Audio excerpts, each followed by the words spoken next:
कि भगवान ने सोचा कि राजा बलि से कैसे इनका पूरा राजपाट लिया जाए। छोटा सा बटुक का रूप धारण करके, छोटे छोटे पैर, छोटे छोटे हाथ, हाथ में छतरी, सुंदर सा कराऊ, मोटा सा जनेऊ, भगवान के अलौकिक रूप के दर्शन ही करने लाए हैं। राजा बलि कहने लगे, शुक्राचार्य जी कहने लगे कि हे राजन, तुम्हारे घर जो ब्राह्मण आए हैं ना, जिन्हें तुम बटुक कह रहे हो, वो कोई ब्राह्मण नहीं है, वो स्वयं विष्णु भगवान है कि जो अदिति माता के गर्भ से जन्म लेकर के तुम्हारा पूरा राजपाट छीनना चाहते हैं। और हे राजन, मेरा सलाह गुरु होने के नाते ये है कि आप विष्णु भगवान को अर्थात राजा बटुक को, जो बामन भगवान है, उन्हें कुछ भी मत देना।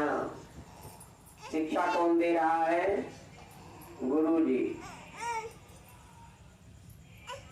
राजा बलि गलत तो करता ही था, लेकिन जब दान पुण्य करते रहोगे, नाम लेते रहोगे, तो बुद्धि भी शुद्ध रहेगी। तो इतना तो आदमी को पता, तुम पानी पीते हो, अन्न खाते हो, तो तुम्हें सही और गलत का अंतर होना चाहिए। कोई भी तुम्हें कुछ भी कह दे और तुम कर दो, तो तुम तो जानवर हो गए। तुम तो जहां पकड़ के बांध दिया वहां बंध गए, जो जहां डंडा मार दिया, भगा दिया, चले गए। तो तुम अपना जीवन जानवर की तरह जी रहे हो, इंसान की तरह जी नहीं रहे हो। गुरु जी ने बहुत समझाने का प्रयास किया। राजा बलि कहता है कि गुरु जी, आप हमें अधर्म की शिक्षा क्यों दे रहे हैं? पूरा ब्रह्मांड विष्णु भगवान से मांगता है, पूरा ब्रह्मांड, पूरे ब्रह्मांड के संचालक विष्णु भगवान है। आप भी किसी मंदिर में जाओगे, भगवान के सामने हाथ जोड़ करके खड़े होंगे, तो यही दुआ करोगे, प्रार्थना मांगोगे, प्रभु परिवार सलामत रहे, घर द्वार सलामत रहे, निरोगी काया रहे, सुख शांति रहे, लक्ष्मी प्राप्ति, यही कहोगे। दुनिया संसार मांगती है, तुम भी मांगोगे। ऐसी परिस्थिति में जब दुनिया संसार उनसे मांगती है, और मेरे सौभाग्य की बात देखो कि वो हमसे मांगने आए हैं, तो क्या मैं उन्हें दान देने से मना कर दूं? गुरु जी ने कहा, वो दान तुमसे थोड़ी मांगने आए, तुम्हें तो भिखारी बनाने आए। अगर उन्होंने मुझे भिखारी भी बना दिया तो हमें कोई दिक्कत नहीं है, फिर भी हमारा नाम लिखा जाएगा कि भगवान तो सबको देते हैं, लेकिन राजा बलि ने भगवान को दान दिया था। बोल गोविंद भगवान की। इतनी बात चल ही रही थी यज्ञशाला में, गुरु और चेले में, तब तक भगवान टुक टुक टुक टुक टुक टुक करते छोटे छोटे पैरों से पहुंच गए। कहने लगे कि प्रभु, राजा बलि ने जब देखा कि एक छोटा सा तेजवान वृद्ध, बिल्कुल बालक जो आया है, लेकिन उसकी चमक जो है वो चंद्रमा को भी, सूर्य को भी फीका कर रहा है।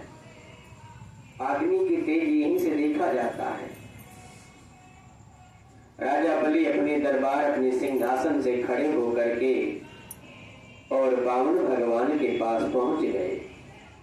बामन भगवान के जाकर के पैर धुले स्वयं। नियम कहता है, ब्राह्मण गुरु यदि आपके घर आवे तो आप उनकी सेवा में कमी मत छोड़ो, प्रयास करो। शबरी का भाव, वो शबरी ने ये नहीं देखा कि हम भगवान को बैर खिला रहे हैं या मिठाई।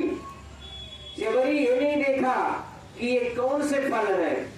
शबरी ने यहां भी नहीं देखा कि हम इसे जूठा कर रहे हैं, तो अधम जाति के हैं। शबरी ने तो केवल इतना देखा कि प्रभु मेरे आए हैं, मैं इसी में पागल हो गई, भाव विभोर हो गई, भक्ति में पगला गई। भगवान समझ गए, तुम्हारे भाव को दुनिया समझे या नाटक करे उससे कोई फर्क नहीं पड़ता, लेकिन भाव तुम्हारा ऐसा होना चाहिए कि ठाकुर जी जरूर समझे। बोल गोविंद भगवान की। दुनिया तो तुम्हें कुछ भी कर सकती, नाटक कर रही है, फलाना ढिमकाना, वो दुनिया है, लेकिन भगवान की नजरों में तुम नाटक मत करो, क्योंकि भगवान की नजरों में नाटक करोगे तो कहीं सफलता नहीं मिलने वाली है। दुनिया तुम्हें कुछ भी कहते रहे, उसका कोई फर्क फर्क पड़ने वाला नहीं है। इसलिए भगवान के सामने सच्चाई बोलो और भगवान के सामने सच रहो, बाकी तो दुनिया ठीक है, देखा जाएगा, क्या फर्क पड़ता है दुनिया से। अर्घ्य दिया, अर्घ्य दे करके यथोचित आदर सत्कार दे करके पूजन किया। पूजन करने के बाद राजा बलि हाथ जोड़ करके खड़ा हो गया, प्रभु मैं तो कृतार्थ हो गया, आपके दर्शन पाने से ही मैं कृतार्थ हो गया, आपके अगम से हमारी यज्ञशाला धन्य हो गई। दुनिया संसार पूजा तपस्या व्रत नियम दान पुण्य केवल आपको पाने के लिए करती है, और मेरे भाग्य की बात देखो कि मेरी यज्ञशाला में स्वयं भगवान पधारे हैं। बोलो विष्णु भगवान की। प्रभु बताइए कि मैं आपकी क्या सेवा कर सकता हूँ। मैं वैसे तो कुछ नहीं हूँ, लेकिन क्या सेवा कर सकता हूँ। भगवान ने कहा, राजा बलि ने कहा कि यदि आप कहें तो आपको गांव दे दूं, आप कहें तो आपको नगर दे दूं, शहर दे दूं, जिला दे दूं, आप कहें तो सुंदर बहुना ढूंढी लड़की ढूंढ करके विवाह करवा दूं। राजा की बात को सुन करके भगवान ने कहा नहीं नहीं नहीं, अरे हम बहुत संतुष्ट ब्राह्मण हैं, हमें कुछ ना चाहिए, ये सब हम क्या करेंगे, ये सब तो जो असंतुष्ट है उनके लिए है, फिर आपको क्या चाहिए। मुझे तो भैया पूजा करना है, तपस्या करना है, और मुझे केवल 3 पग भूमि चाहिए, वो भी मुझे अपने पैरों से। अब छोटा सा बालक 3 पग भूमि मांगे तो राजा हंस पड़े खिलखिला करके कि मुझे लगता है कि आप छोटे हो, आपकी बुद्धि भी छोटी है। आपने मांगा भी तो क्या मांगा, 3 पग भूमि मांगा। अरे इतना कुछ मांग लेते कि तुम्हारे पूर्वज जब तक तुम्हारी पीढ़ी वंशावली रहती तब तक खाते। भगवान ने कहा नहीं, ऐसा ब्राह्मण ही कौन सा जो असंतुष्ट हो, जो संतुष्ट ही ना, जो संतुष्ट नहीं होगा। अगर उसके कुबेर का भी राज उसे दे दो तो भी वो संतुष्ट नहीं हो सकता। धन दौलत की तो बड़ी दूर की बात जाने दो, कुबेर का राज दे दो तो भी वो संतुष्ट नहीं हो सकता। मैं बहुत संतुष्ट ब्राह्मण हूँ राजन, हमें तो केवल 3 पग जमीन चाहिए। राजा ने हंस करके कहा कि प्रभु बहुत सुंदर बात है, आप 3 पग जमीन लेना चाहते हैं, ले लें, मैं ऐसे नहीं लेता कोई भी चीज।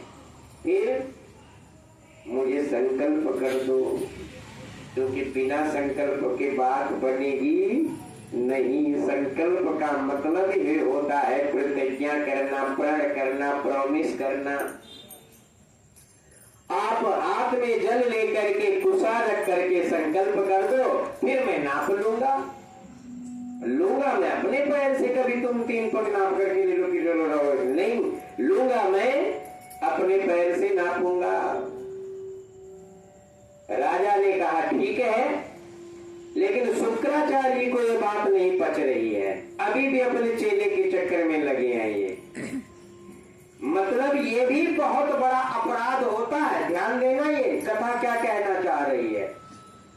यदि कोई स्वयं से दान करना चाहता हो, स्वयं से स्वेच्छानुसार कुछ करना चाहता हो, और यदि उसने तुमसे सलाह ले भी लिया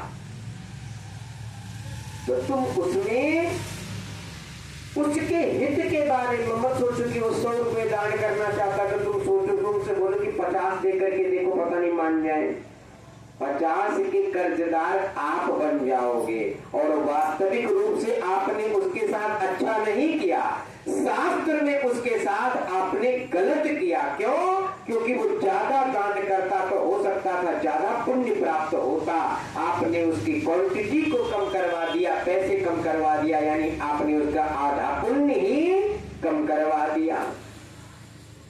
तो आपने वास्तविक रूप से तो उसके साथ गलत किया, केवल आप ऊपर से उसको लग रहा होगा और आपको लग रहा होगा कि मैंने 50 रुपए बचा दिए, लेकिन अंदर से अगर देखो, शास्त्र से अगर देखो, तो आपने उसके 50 रुपए का दान रोका है। और ये भी हो सकता था कि 50 के हजरे में 50,000 मिलता।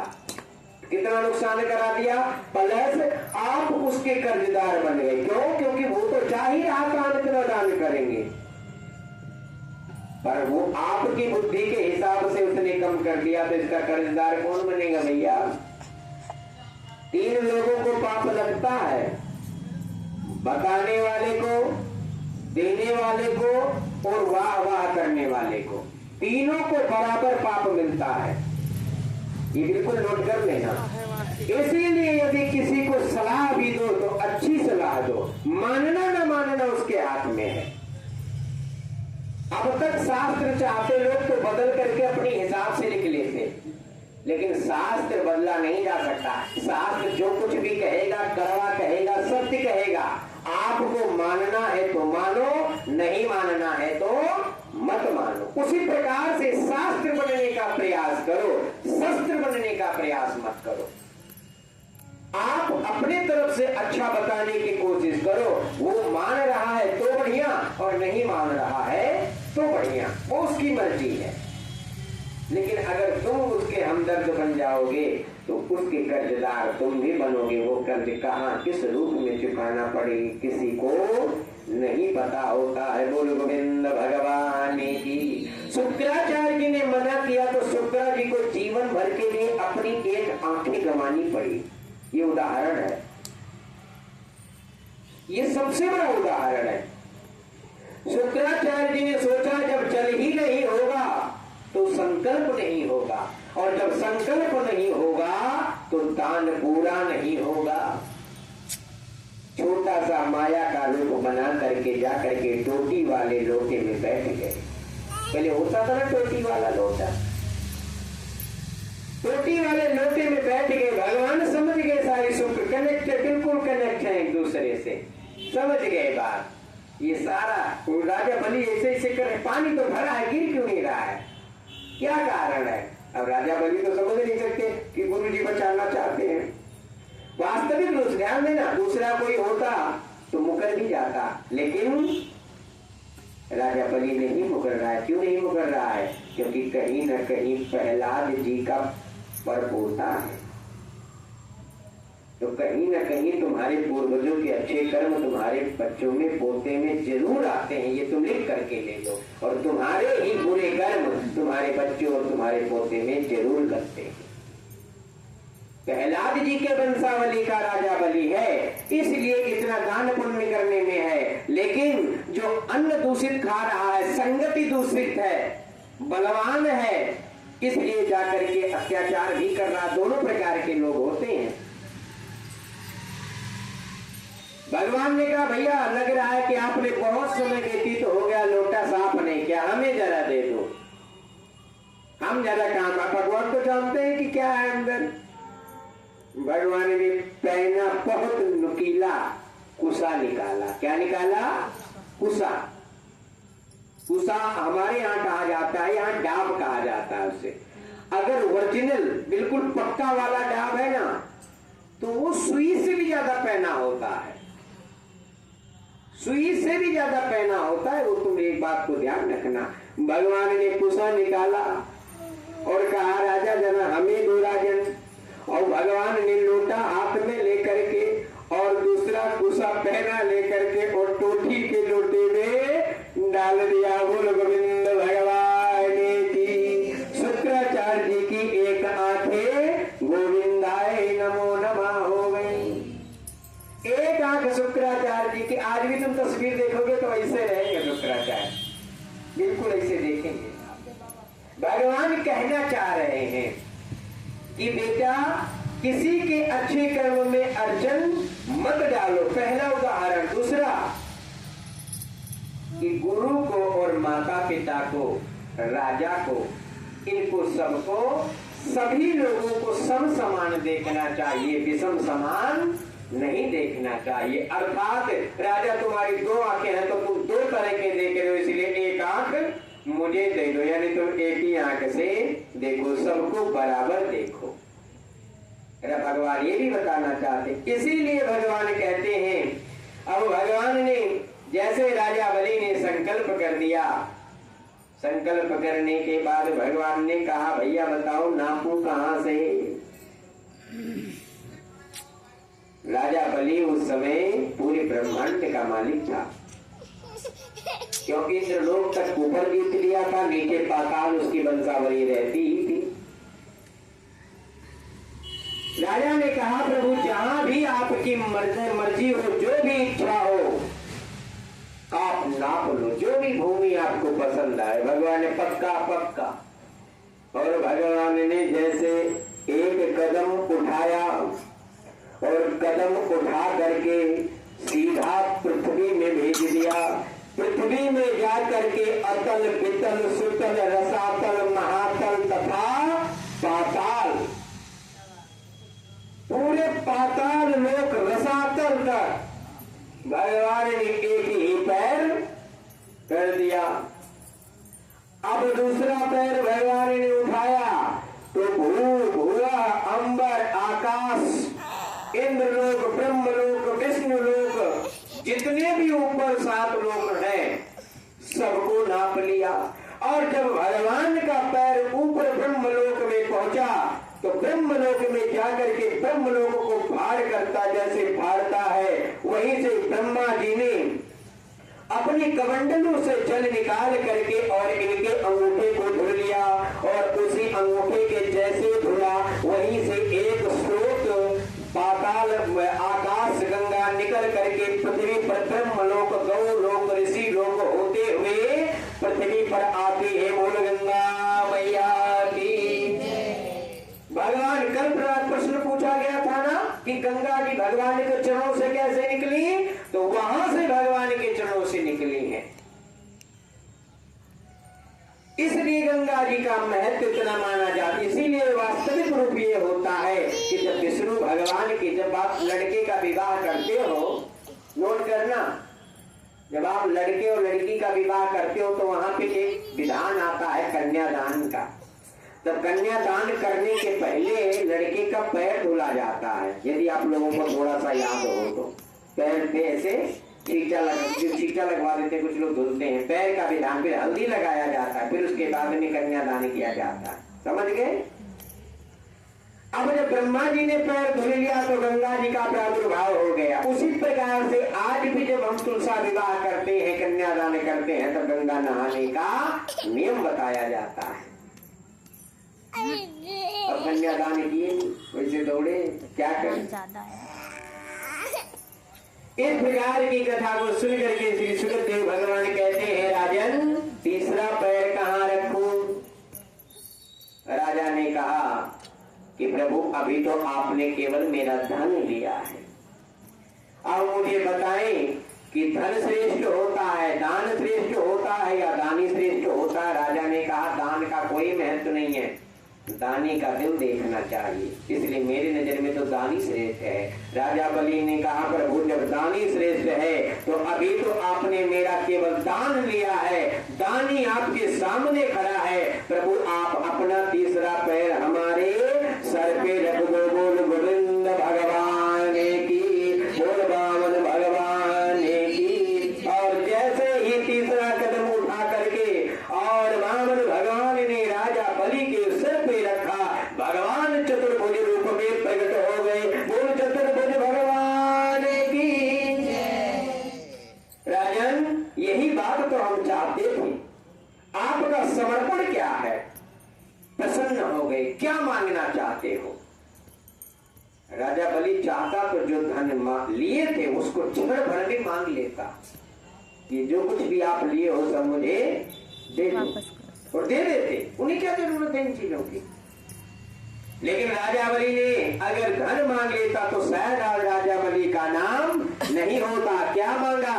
हे प्रभु पाताल लोक में निवास हो, घर में अटारी में 4 दरवाजे हो, चारों दरवाजे से जब भी मैं निकलूं तो आपका चेहरा मुस्कुराता हुआ वरना खड़ा रहो। भगवान ने सोचा कि यार दरबारी बना दिया उठा करके। सोचो भगवान चौकीदारी भी करने के लिए राजी है अगर भक्त कहे तो।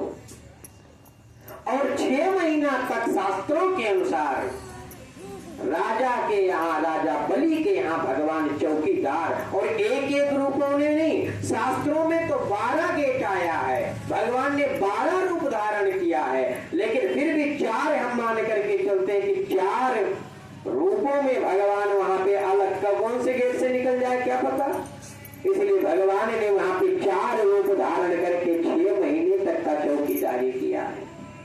नारद जी को जब पता चला तो लक्ष्मी माता के पास पहुंच गए। सतीदेव कहाँ घूम रहे कुछ पता भी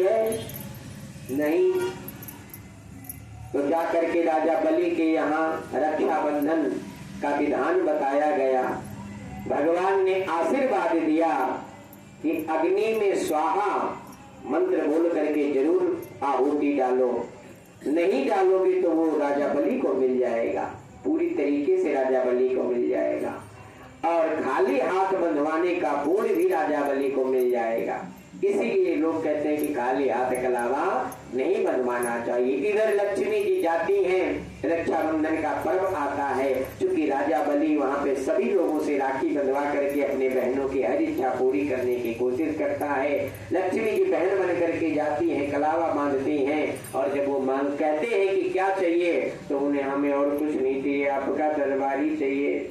जल्दी से दरबारी को मांग लेती हैं, और वहीं से लक्ष्मी नारायण भगवान गरुड़ पे सवार होकर के गोलोक धाम को, वैकुंठ लोक धाम को जाकर के निवास करते हैं। बोल लक्ष्मी नारायण भगवान